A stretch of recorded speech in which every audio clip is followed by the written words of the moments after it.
good morning অন্যতা ব্লগলৈ মাত্ৰকে স্বাগতম জনাইছোঁ সেয়া আহি কালি ৰাতি 8টা বজাত ঘৰ পালোহি আৰু লৰালৈকে আহোঁতে ফণীখন পাহৰি থাকি আহিলোঁ আৰু টিপ ফুটটো পাহৰি থাকি আহিলোঁ গতিকে এতিয়া সেন্দুৰ ফুটি লৈছোঁ আৰু ফণী যিহেতু মই ডাঙৰ দাঁতৰ ফণী লওঁ ফণীখন থৈ আহিলোঁ আৰু মোৰ ফণীয়ে নাই এয়া আৰু ৰাতিপুৱা কামত ধৰিছোঁ এয়া অন্যদিনাৰ দৰে এয়া ৰুটি বনাইছোঁ মা গা ধুই আছে সেইটো কাৰণে আহি লওক নহ'লে ৰুটিটো যদি আগতে বেলি পেলাই থৈ দিওঁ তেতিয়াহ'লে যেতিয়া পুৰা সময়ত মানে লাগি ধৰে আৰু কি হয় মানুহজনে কৈছে যিহেতু বতৰ এইখিনি বেয়া আছিলে পূজাৰ ছিজন আজি অলপমান ৰ'দ ওলাইছে ভালে হৈছে মই অলপ কাপোৰো ধুই দিছোঁ আৰু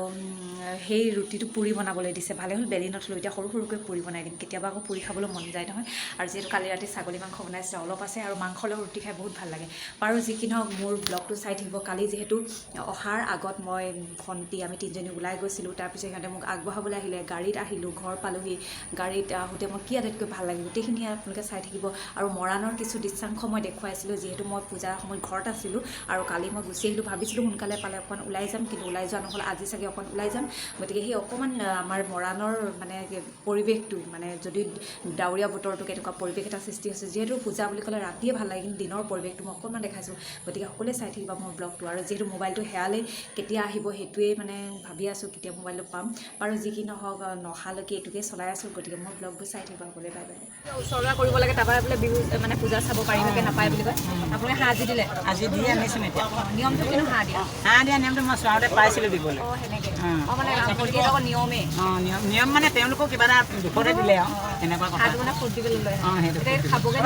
খাব লাগিব আৰু এতিয়া আজি নাখালেও বা বেলেগে দিলেও খাব লাগিব আৰু ৰাস্তাতেই নামিব আহিছে দেই হয় নাই পঢ়ো মজা লাগিছে দেই এতিয়া হয় নাই পঢ়ো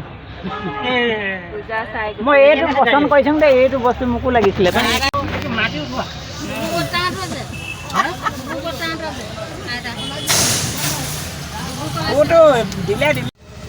এয়া মই মৰাণৰ কিছু দৃশ্যাংশ দেখাইছোঁ যিহেতু মই অ'টত গৈ আছোঁ আৰু বতৰ একেবাৰে বেয়া অসমত এইবাৰ পূজাৰ একেবাৰে বজাৰ ভাল হোৱা নাই যিহেতু বৰষুণ কিনকিনীয়াকৈ ৰাতি দিন পেলাই আছে গতিকে বহুত আয়োজন কৰিছিলে যদিও মানুহ একদম কম আৰু আমাৰ মৰাণত মই বেছিকৈ দেখিলোঁ ফাষ্টফুডৰ দোকানবিলাক বহুত মানে ফাষ্টফুডৰ দোকানবিলাক বহিছে অ'টৰ পৰা নামিলোঁ অ'টৰ পৰা নামিয়ে এই দোকানখন মই বহুত মিছ কৰোঁ কাৰণ এই দোকানখন মই 2 বছৰ চলাইছোঁ আৰু বহুত আহল বহল দোকানখন মই টেইলাৰৰ দোকান দিছিলোঁ এখন আৰু দোকানখনৰ চাৰিওফালে মানুহৰ ঘৰবিলাক আৰু দোকানখন এইটো 2 তিনিআলি হয় আৰু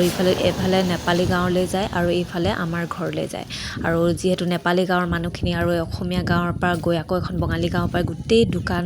গোটেই কাষ্টমাৰখিনি মই পাইছিলোঁ গতিকে বহুত মিছ কৰোঁ এইখন দোকান আৰু এয়া আহি ঘৰ পালোহি চাওঁচোন ঘৰত বেটিয়ে কেনেকুৱা মানে একশ্যন মানে দিয়ে মই অহা দেখি ক'ত গ'ল হা মাহি ইয়াৰ চিপছ লৈছোঁ লোৱা মাহি তিনিটা লালিপপ সেইটোৱে খোৱা এতিয়া মাহীহঁত আহিব লালিপপ এই তিনিটা খা দেই মা কি আনিলে মা চিপছ আনি খোৱা দেই এটা মৰাণৰ পৰা আহিলোঁ এতিয়া মই যিহেতু ঘৰলৈ ওলাম গতিকে এইটো ভণ্টি কৈ দিছোঁ এইকেইটা চিনাকি কৰি দিছোঁ এইটো দাদা সৰু ল'ৰা জুজু তাই 8ত পঢ়ে ন 9ত পঢ়ে তাৰপৰা এয়া পূজা আৰু এয়া শ্যামল এইটো ভণ্টি ল'ৰা সিহঁতেতো বহুত ডাঙৰ হৈ গৈছে তাৰপৰা এইজনী আমাৰ বেটী তাৰপিছত সিহঁতৰ চবকে এৰিম এতিয়া মই ওলাওঁ আমাৰ দেউতাই আকৌ আজি যামগৈ যে হাঁহ মাৰিছে অকণ দেখাই দিওঁ নোৱাৰিলোঁৱেই মায়ে এয়া আলু কাটিছে দেউতাই এয়া হাঁহ বনাই আছে এতিয়া কিমান ওলালে মাংস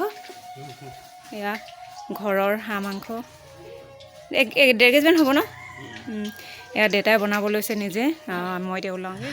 এয়া মই ওলাই আহিলোঁ মিছ কৰিম ঘৰৰ মানুহখিনি মিছ কৰিম তিলৈ নগৰ আৰু মোক আগুৱাবলৈ আহিছে 2জনী ভণ্টি এয়া ভণ্টি 2জনী সিহঁতি কাপোৰ চেঞ্জ কৰিবই নাপালে মানে ইমান বৰষুণ দিলে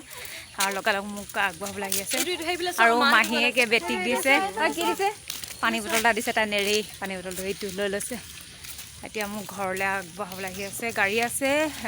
2:30 এবাৰ এসাঁজৰ খাম বুলি আহিছিলে কিন্তু মোৰ যাবৰে হ'ল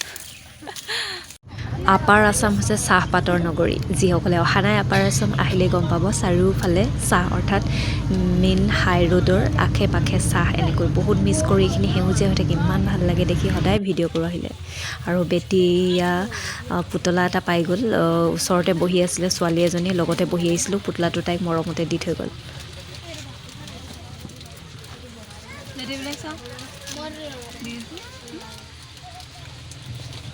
বাৰু আজিলৈ আটাইকে এৰিলোঁ দেই সকলোকে দুৰ্গা পূজাৰ শুভেচ্ছা জনালোঁ